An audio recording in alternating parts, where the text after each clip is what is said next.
اب یہ شخص عابد تھا، نیک تھا، اس کے پاس علم دین نہیں تھا، تو یہ شخص اپنے رب کی بارگاہ سے گمراہ ہو گیا۔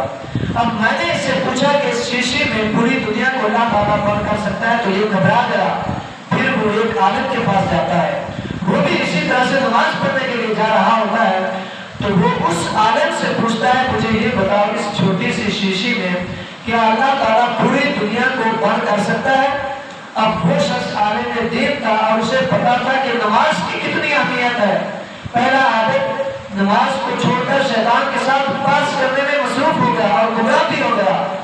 دوسرا شخص عالم تھا، اس نے نہ تو نماز کو چھوڑا اور نہ گمراہ ہوا، چلتے چلتے اس نے جواب دے دیا کہ اے شیطان لعین، تو یہ کہتا ہے کہ کیا اللہ تعالیٰ اس شیشے میں دنیا کو بند کر سکتا ہے؟ اللہ تعالیٰ کی قدرت تو اتنی بھی موجود ہے، اللہ تعالیٰ اس پر بھی قادر ہے کہ وہ چاہے تو پوری دنیا کو ایک سوئی کے ناکے سے گزار دے۔ فرمایا کہ اللہ تعالیٰ کی تو یہ بھی قدرت ہے۔ تو پھر شیطان نے دوسرا وار کیا اس شخص کو پھر گمراہ کرنے کا۔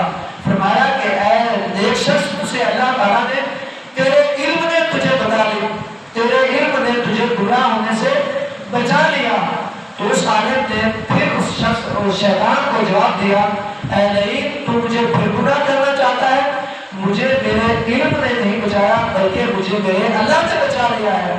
تو اس وقت شیطان رسوا ہو گیا کہ عابد کو تو میں نے آسانی سے گمراہ کر لیا، لیکن ایک عالم دین کو گمراہ کرنا میرے بس کی بات نہیں ہے۔ پھر اس نے اپنے چیلوں کو بتایا کہ دیکھو جو عابد تھا اسے ہم نے کتنا جلدی رسوا کر لیا اور کتنا جلدی گمراہ کر لیا، لیکن ایک جو عالم تھا جس کے پاس دین تھا اسے گمراہ کرنا ہمارے لیے کتنا مشکل ہے۔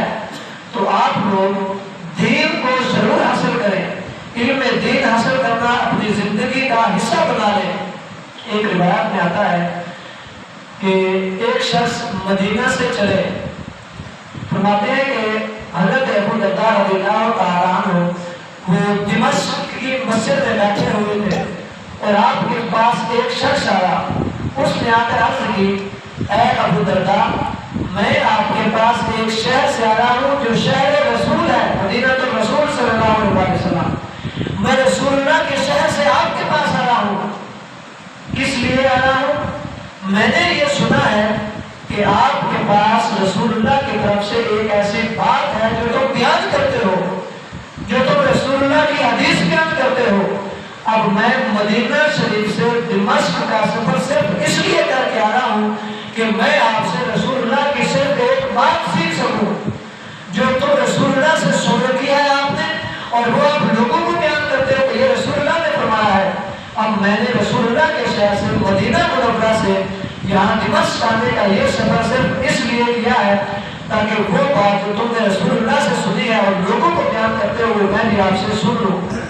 تو ابو درداء نے پوچھا کیا تم یہاں پر تجارت کرنے کے لیے تو نہیں آئے؟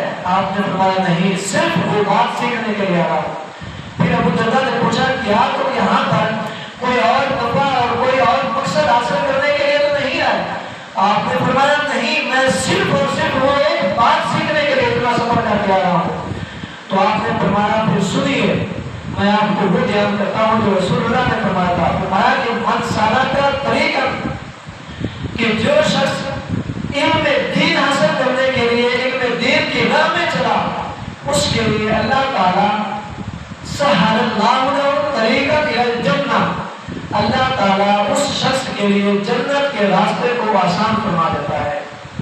فرمایا کہ اگر تم صرف یہاں پر رسول اللہ کی بات کو سیکھنے کے لیے آئے ہو، صرف اور صرف علم دین سیکھنے کے لیے آئے ہو اور دین کا فرق سیکھنے کے لیے آئے ہو، تو پھر سنو تمہارے لیے اعزاز یہ ہے، خوشخبری یہ ہے کہ فرمایا کہ جو شخص علم دین کی راہ پر چلتا ہے اللہ تعالیٰ اس کے لیے جنت کی راہ کو آسان فرما دیتا ہے۔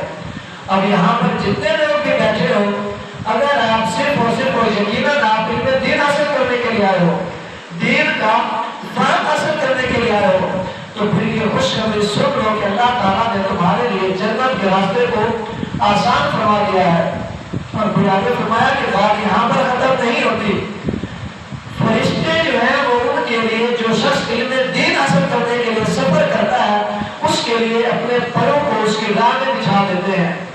اب آپ لوگ جتنے بھی سفر کر کے آئے ہو، چل کے آئے ہو، علم دین کی راہ آج دین کے لیے آپ نے سفر کیا ہے تو آپ کو نہیں پتا، لیکن رسول اللہ نے یہ فرمایا ہے کہ آپ جب چلتے آئے